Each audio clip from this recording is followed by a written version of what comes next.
Let's quickly take a look at the Adipurush Rao as well, ladies and gentlemen. That's something that we've got to quickly talk about as well, because the movie has faced a lot of backlash, and not just in India, in Nepal as well. Nepal's, Kathmandu mayor has come out and said that, the depiction of Sita is wrong. Sita has been depicted as the daughter of India. She's the daughter of Nepal. Even in the Ram Mandir's building, I remember the big stone that was brought in from Nepal, traveled all the way from Janak, the place, Sita, the daughter of Janak. You can't really mess with mythology in a country like India when you know that, religion is paramount. So why would you end up hurting, people's sentiments in Nepal? So is that particular claim justified? And not just that, I don't even agree to effects. that. I don't even agree to it. I'll tell you why. Because our civilizational boundaries, not modern India, but our civilizational boundaries, where does our country start from? It starts from Afghanistan, and it goes straight away to Southeast Asia. This is our civilizational boundaries, all right? Historically, this is our civilizational boundaries. So when Nepal on modern context says that, she's not a daughter of India or things like that, it doesn't hold, because you're talking from a modern boundary. And India as a country, or India as a civilization's boundary, starts from there. And that is why, the RSS might call it Akhand Bharat. I would call it the civilizational boundary. And it's not, when you talk about India's civilizational boundaries, we are not talking about, these nations, because all these nations have a claim to Ramayana, where all are civilizational boundaries, up to Indonesia.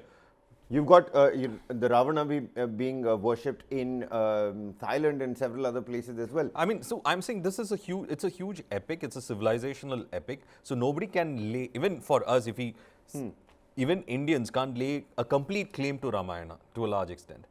Because, there are people who have been, have adopted it more than us. But right? the movie itself, yes, it's not just this Kathmandu mayor's, concern over here. People who have watched the movie have come out and said that, it's bad visual effects. The storyline isn't really, that cracking, and the dialogues given to Hanumanji in particular, are very tapori type, very gully boyish. You can hear him say that. Yes, exactly. You can hear a him lot say, of people, in fact, Lanka laga denge, yeah. tere baap ki jala denge. You know what, you have actually hit this thing. I was looking at the reviews yesterday. Yesterday when I was sitting at home, I was actually looking at the reviews. I was looking at reviews from Telugu, from the Telugu states, from Kerala, from Tamil Nadu, from Karnataka, and then I was looking at the reviews coming in from the Hindi heartland as well. There is a sense of disappointment. Most of them, when they thought of Adipurush, they were thinking of going and seeing Ramayana. They didn't expect Rawat's interpretation of Ramayana in a particular incident of the Ramayana. And then, using dialogues from South movies. Basically, it's safe to say now that, an epic that is of the standard and stature of the Ramayana, if you want to fiddle with it, be very sure of your research. Be very sure of your research, and approach it with utmost sensitivity. These characters. I mean, for example, how does Ram speak? How does Hanumanji speak?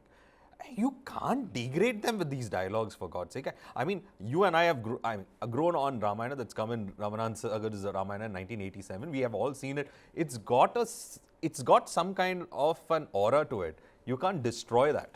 Take a look at this. This is a small little excerpt from the Indian Express. It says, Adipurush makers are going to revise dialogues after backlash. There's going to be a new version that is going to be out this week. So from saving one seat for Lord Hanuman in all these cinemas to now facing backlash where people will not view your film at all, and now you have to bring about a new version. See, there is this the tables are turned instantly. There's this crassness that has come in the sense that you wanted to give punch dialogues, all right? And that is why you wrote certain dialogues that are, you can't imagine. There's a reason why Dabang exists for a reason, and there's a reason why you would expect different things from a Ramayana. You can't mix crass dialogues where it doesn't work into an epic like this. This epic is revered. It's a revered epic. You can't destroy this like this. Well, absolutely. We're running short of time over here. So much to decode and discuss. All the people who've gotten down in the comment sections over various streams, many thanks for joining us. and helping us understand what you would really like to talk about during the day and discussions. 11 a.m. is when we talk about Manipur, that particular sarcastic exchange between MB Patil and BL Santosh. One saying that there are cracks in the BJP Karnataka unit, and the other saying that you've really shown your top leader Rahul Gandhi his place, haven't you, by calling in investment from Adani in Karnataka. That is something that is also going to be talked about. That's all the time we have for you. This is Kabir Naqvi signing off with Varghese P. Abraham. Continue to be with us throughout the day. We've got all the cracking updates for you. Keep watching News9 Live.